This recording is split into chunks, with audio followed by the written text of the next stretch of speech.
Hello, Mark. My name is Joy Li Chenxuan, and my student number is S0441015, and I'm a sophomore. I'm going to read a speech titled "A Doctor's Case for Medical Marijuana," and the speaker is David Casarett. I would like to tell you about the most embarrassing thing that has ever happened to me in my years of working as a palliative care physician. This happened a couple of years ago. I was asked as a consultant to see a woman in her 70s, retired English professor who had pancreatic cancer. I was asked to see her because she had pain, nausea, vomiting. When I went to see her, we talked about those symptoms, and in the course of the consultation, she asked me whether I thought that medical marijuana might help her.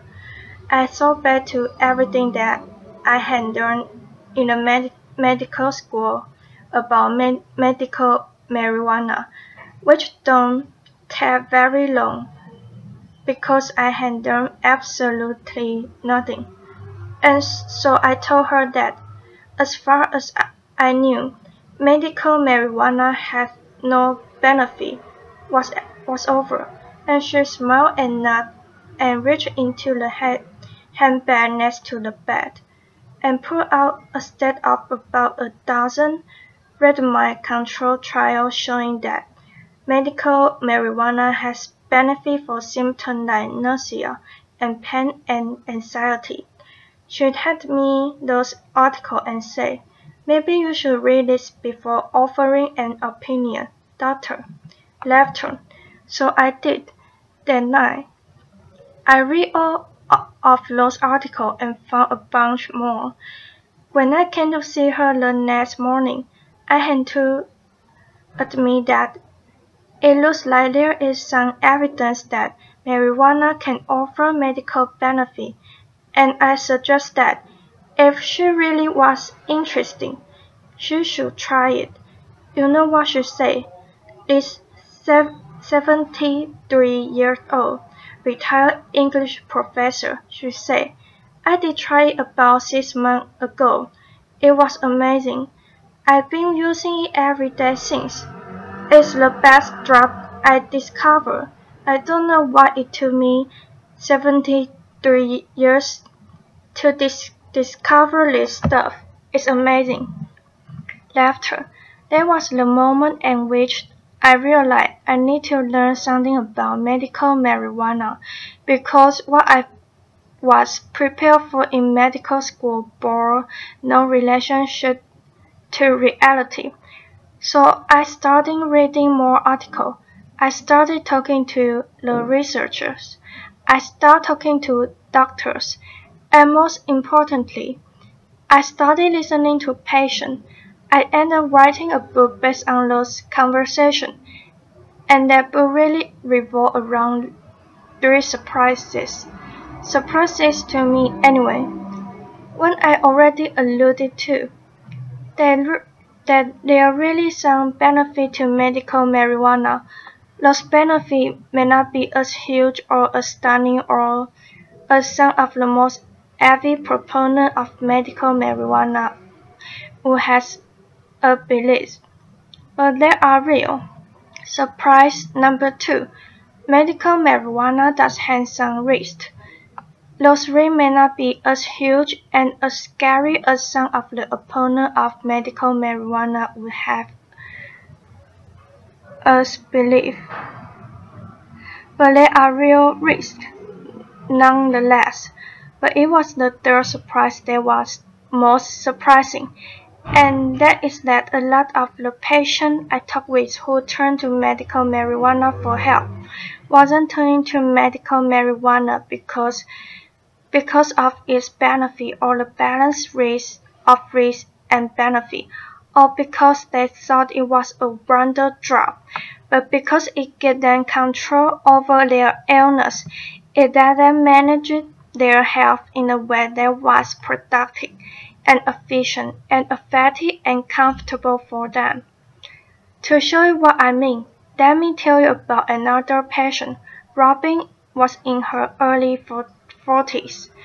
When I met her, she looked like she was in her late 60s. She had suffered from rheumatoid arthritis for the last 20 years. Her hands were narrowed by arthritis. Her spine was crooked, and she had to rely on a wheelchair to get around. She looked weak and frail, and I guess physically she probably was, but emotionally, cognitively, psychologically, she was among the tiredest people I had ever met. And when I sat down next to her in a medical marijuana dispensary in Northern California to ask her about why she turned to medical marijuana, what it did for her, and how it helped her, she started out by telling me things that I had heard from many patients before. It helped with her anxiety. It helped with her pain. When her pain was better, she slept better, and I heard all that before. But then she would say something that I had never heard before, and that get her control over her life and over her health. She could use it when she wanted, in the way that she wanted, and the dose and frequency that worked for her. And if it don't work for her, then she could make changes. Everything was up to her. The most important thing she said was she didn't need anybody else's permission, not a clinic appointment, not a doctor's prescription, not a pharmacist's order. It was all up to her. She was in control. And if that seems like a little thing for somebody with chronic illness, it's not at all. When we face a chronic serious illness, whether it's rheumatoid arthritis or lupus or cancer or diabetes or cirrhosis, we lose control. And know what I say? When, not if. All of us at some point in our life will face a chronic serious illness that causes us to lose control. We will see our function decline. Some of us will see our cognition decline. We will be no longer able to care for ourselves, to do the things that we want to do. Our body will betray us, and in the process, we will lose control. And that's scary, not just scary, that's frightening. It's terrifying. When I talk to my patient, my palliative care patient, many of whom are facing illness that will end their life, they have a lot of be frightened of: pain, nausea, vomiting, constipation, fatigue, their impending mortality. But what scares them more than anything else is this possibility that at some point, tomorrow or a month from now, they are going to lose control of their health and their life and their health care, and they are going to become dependent on others, and that's terrifying. So it's no wonder really that patients like Robin, who I just told you about, who I met in the clinic, turned to medical marijuana to try to cultivate some balance of control. How do they do it though? How do these medical marijuana dispensary, like the one where I met Robin, how do they give patients like Robin back the sort of control that they need? And how do they do it in a way that mainstream medical hospitals and cleaning, and this for robbing, weren't able to. Was their secret? So I decided to find out. I went to the city clinic in Venice Beach in California and got a recommendation that would allow me to be a medical marijuana patient. I got a letter of a recommendation that would let me to buy medical marijuana. I got that recommendation illegally because I'm not a resident of California. I should know that. I should also know, for the record, that I never used the letter of recommendation to make a purchase. And to all of you DA agents out there, laughter. Love the work that you are doing. Keep it up. Laughter. Even though it didn't let me it didn't let me make a purchase though. That letter was priceless because it let me be a patient. It let me experience what patients like Robin experience when they go to a medical marijuana dispensary, and what I experience while I experience every day hundreds of thousands of people like Robin was really amazing. I walked into the clinic, and from the moment that I enter many of these clinic and dispensary, I feel that dispensary, that clinic, was there for me. There were questions at the outset about who I am, and what kind of work I do, what my goals are in looking for a medical marijuana prescription or product, what my goals are, and what my purchases are, what my hopes are. How do I think? How do I hope this might help me? What am I afraid of? These are the sort of questions that patients like Robin get asked all the time. These are the sort of questions that make me confident that the person I'm talking with really has my best interest at heart and wants to get to know me. The second thing I learned in those clinics is the availability of education. Education from the folk behind the counter, but also education from folks in the waiting room. People I met were more than happy as I was sitting next to them. People like Robin to tell me about who they are, why they use medical marijuana, what helped them, how it helped them, and to give me advice and suggestions. Those waiting rooms really are a hive of interaction, advice, and support. And third, the folk behind the counter.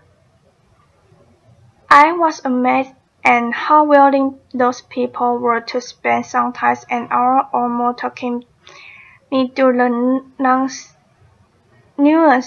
nuances of the strain versus that strain, smoking versus vaporizing, edible versus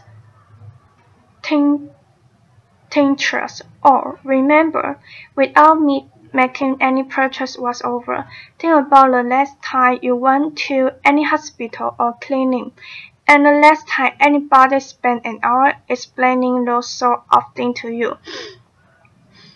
The fact that the patients like Robin are going to this clinic, are going to this dispensary and getting that sort of personalized attention and education and service really should be a wake-up call to the healthcare system. People like Robin are turning away from mainstream medicine, turning to medical marijuana dispensary because those dispensaries are giving them what they need. Is that a wake-up call to the medical establishment? It's a wake-up call that many of my colleagues are either not hearing or not wanting to hear. When I talk to my colleagues, physicians in particular, about medical marijuana, they say, "Oh, we need more evidence. We need more research into benefit. We need more evidence about risk." And you know what? They are right. They are absolutely right. We do need much more evidence about the benefit of medical marijuana, we also need to ask the federal government to reschedule marijuana to Schedule 2 or to deschedule it entirely to make it that research possible. We also need more research into medical marijuana's risk. Medical marijuana risk. We know a lot about the risk of recreational use. We know next to nothing about the risk of medical marijuana, so we absolutely do need research. But to say that we need research and not that we need to make any changes now is to miss the point entirely. People like rubbing on seeking out medical marijuana because they think it's a wrong drug or because they think it's entirely risk-free. They seek it out because the context in which it's delivered and administered and used gives them the sort of the control they need over their life, and that's a wake-up we really need to pay attention to. The good news, though, is that there are lessons we can learn today from those medical marijuana dispensaries, and those are lessons we really should learn. These are often small, mom-and-pop operations run by people with no medical training. And while it's embarrassing to think that many of these clinics and dispensaries are providing service and support and meeting patients' needs in ways that billion-dollar healthcare system on, one should be embarrassed by that, but one can also learn from that. And there are probably three lessons at least that one can learn from those small dispensaries. 1. We need to find ways to give patients more control in small but important ways. How to interact with healthcare provider. When to interact with healthcare provider. How to use medication in ways that work for them. In my own practice, I got much more creative and flexible in supporting my patients and using drugs safely to manage their symptoms. With this emphasis on safely, many of the drugs I prescribe are drugs like opioids or benzodiazepine, which can be dangerous if overused. But here's the point: they can be dangerous